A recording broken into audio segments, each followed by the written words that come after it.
Stocks have been fluctuating wildly, but is it a coincidence that the Fed reduced their rapid ascent to more of a stream right around the same time that stocks lost their parabolic rise? It's certainly possible that the market feels it has gone a long way up without a breather, and now it's reassessing the situation. There are many situations which need to be resolved here in 2020, and without more stimulus, there will be difficulty in finding the broad markets rising. You came here for the truth, so let me unveil that for you. Today we're going to look at what's been happening specifically with tech stocks, and we're going to address the Fed pulling the plug. Let me say first off, I do not believe that the Fed is pulling the plug, but there is a little bit of an interesting dilemma that's been taking place. I'm going to show you the data directly from the source. Debt is also an issue that I wanted to discuss today. As always, it becomes very important to those who pay attention, and those who ignore it, of course, do so at their own peril. This is going to be a jam-packed video, but I want to get into just pieces of each of them, or else I'm going to run on too long. So let's go. The risk-off sentiment on Wall Street fueled the third worst weekly outflow on record from U.S. equities, with technology shares falling out of favor. Remember what I just said here. The third worst weekly outflow on record from U.S. equities. That's a massive change. You've got to understand that, okay? I'm going to show you the chart in just a second. U.S. stocks bled $25.8 billion in that week. This information comes to us from the EPFR. I'm always quoting the EPFR because, as I mentioned many times before, they're measuring where the money is going to and from, and that right there is more telling than any analyst and any forecast, anything else. I should also note what they say here. It was a reversal from the previous week's biggest inflow in more than 2 years. Investors exited the hottest sector of the rebound, pulling the most money out of tech funds since June of 2019. You remember how crazy 2019 was. I mean, it was up, it was down, things were so erratic, and now with all of this stimulus that's been pumped into the system, it's looking very ugly. In a flight to safe haven assets, investors are pulling out of equities as well as cash to put their money into debt and gold. Prices, of course, are always going to be in flux, particularly with precious metals, because of the massive amount of manipulation that's taken place. Wasn't it just this week where JP Morgan had to pay some massive fine, like $1 billion? Of course, nothing but a slap on the wrist, really. But we know what's going on with precious metals, the paper precious metals, that is. However, that doesn't stop the demand from being there, particularly on the physical side. There is always going to be a desire to have safe havens. Precious metals happens to be one of them, but of course, there are others who will simply put the cash under their mattress. After leading rebound since March, U.S. stocks lag Europe and Asia in September. Of course, when you compare these from where we were in March, very different scenario. The S&P has far outperformed both of these, but if you want to just look at it on a short-term basis, definitely September has not been very nice to the S&P. I mean, just look at this and understand what happens when you see these kind of outflows. Weekly equity fund flows in the billions of dollars. So we had this huge inflow that took place, and it was followed by a even bigger outflow. Again, that is coming from the EPFR. Now, this is the big one. We see the money that comes in and out, and we know specifically that what the Federal Reserve does is integral. It's going to really push people in a certain direction. If there is more money and lower interest rates being pumped into the system by the Federal Reserve, by the ECB, by the BOJ, as a result, the risk will be on the table. The Federal Reserve set up all of these different programs, even though in some cases they have done very, very little. All they're doing is simply becoming a backstop for any losses. They are trying to fill in the void for any problems. This happens to be the SMCCF. Okay, we're talking about the corporate credit facility, and I think this is intentionally being done right now. However, when you look at this on a longer term scale, it's actually been going on for quite some time. You see, it peaked out and the purchases that they were doing well over $300 billion in a single day at this point, when they wanted to really hammer home the idea that they were there to save the day. This has actually been declining and declining and declining. And now, if you look at it, it's basically not too much. I mean, historically, that would have still been a lot, but compared to where they were a few months ago, things have really changed. So they have not been doing their job. In fact, I just showed you August data, and there was not a single purchase by the Federal Reserve in this particular facility. So what kind of message does that send to the market? Are they suggesting that that's it, no more ETFs, or are they planning on doing something else? I always show you the data directly from the source, and here is the H41. I've always told you to go direct to the Federal Reserve's own website to read it for yourself. Never trust CNBC, never trust me. I always put the link in the description under the sources so that you can verify. I know that there are people who have said, I always go and verify what you say, and you are always accurate. Why? Because I'm simply reading from the stats, okay? I am not trying to manipulate this or sway you in one direction. I only want to basically condense and aggregate data for you. That's what this channel is all about. Anyway, here you can see it for yourself, the week over week changes and what's been happening. This is the latest data that comes as of September 24th. That's when it was posted, essentially just showing you that there's been some changes. There's no doubt about it. The Federal Reserve's balance sheet over $7 trillion at this time, but each program is starting to fluctuate where, for example, the repos are not as popular as they were last year when the market broke down, but they stepped up their purchases of the mortgage-backed securities and treasury securities.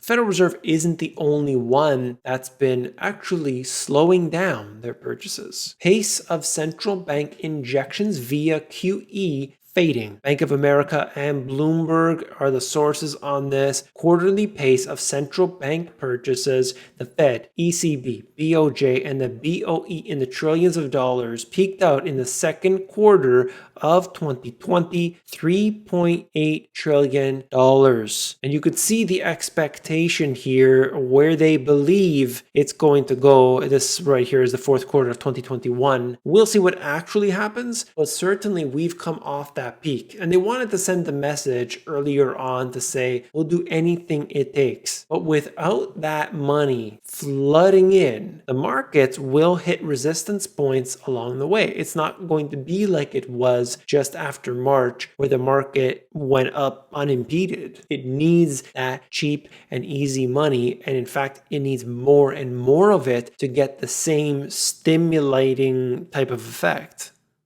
The withdrawal of fiscal support will push disposable income lower in the fourth quarter. It just gives you some ideas of what's been happening, breaks it down. This section here, I'll just pull out the highlighter, is the second quarter of 2020. And you know, that's when all the money was flooding in from every corner, and that is reducing and so on. But there has to be more and more stimulus. If you looked at what occurred during the financial crisis, you had QE1, QE2, QE3, plus Operation Twist was in there. You also had on the fiscal side many different types of programs, whether that was the TARP bailout, whether it was all the other bailouts. I mean, you had the cash for clunkers, you had the bailouts of the auto industry, every single affected sector, they were dealt with in their own way. This right here is not going to be the last. The situation that we're dealing with is actually going to get worse for a lot of different businesses, with insolvencies, debt problems, and so on, really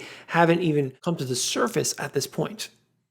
There's another chart that just shows you what I was talking about a few minutes ago. Peak tech, US tech focused ETFs see the biggest outflows in nearly 2 years. Same data, just a different chart. These companies are returning more money to shareholders after cutting jobs. You know what happens all the time. They do not care about the average worker. I think that is very clear at this point. Companies are slowly reinstating their dividends and buyback programs after suspending them. Critics of the practices say that they keep the company from investing long-term in its own business and can cause wage stagnation for its workers. Walmart cuts workers' hours but increases workload as sales rise. So what do when you've got a problem? You make it look good on the outside and it doesn't matter what's going on the inside. Sweep it under the rug, push it off to the side, whatever you gotta do. You and I both knew that the airlines were going to get a bailout, and this right here is American Airlines, $5.48 billion worth. This is the official document coming from the SEC.gov's website. As always, I bring you the source directly. $5.84 billion in this particular loan. We'll see what happens. Do they have to pay it all back? I'm not sure all the details, but if you want to read into at least what the SEC has put here on their site, you can definitely take a look. All I know is that this company is so heavily indebted. Yes, it did spike up right now, just recently, but over the last several years, the debt has been mounting and mounting and mounting. And yes, I get it. The debt is cheap, but you can still be buried by cheap debt. If you can't see that, it's $40 billion. And this is a big company, I get it. But $40 billion of debt? Good luck. Evergrande faces crisis of confidence over $120 billion of debt. This, I believe, is China's biggest property developer, and they've got a big problem. In fact, I remember doing a video about this previously. At least I mentioned it at some point, because they've had problems with banks. They've had problems with their financial system. I've been highlighting that here, you know that. But what happens is these companies get nationalized, and they disappear largely from the radar, from the media. You don't hear about them. But this one could be big. Chinese developers' bonds tumble on cash crunch worries. Evergrande cites online rumors and fabricated documents. I don't know what the reality is. This is what Bloomberg has to mention. They're talking about it out there. It spooked the market. If there's anything that's of note, I'm going to bring it to you. Financial Times had an article about it as well. Evergrande's shares and debt prices dropped after a letter purportedly from the company circulated on Chinese social media on Thursday requesting support for a previously planned reorganization from the provincial government. Hard to say what's going on here, but this is key because the real estate in China is so integral to this whole thing continuing. Remember the ghost cities? Remember everything that's been happening over the years? Public works projects are absolutely massive, and I do believe that this particular company has a big part in that. Reports Kuwait and the UAE in economic pain amid what's happening here in 2020. They actually get into the details here out of this article in the AP, but I just wanted to bring it to you to show you this is happening all over the world. There are many places which are being affected by what we're dealing with now. When everything is shut down, there's no possible way that you can have economic growth. In fact, the contraction of economic growth always puts a damper on future growth afterwards. It doesn't rocket up like they say it would. They're dealing with serious issues for many years to come. We've never seen anything like this before, so certainly it's going to be painful coming out of it. Who knows how long this will go on for as well.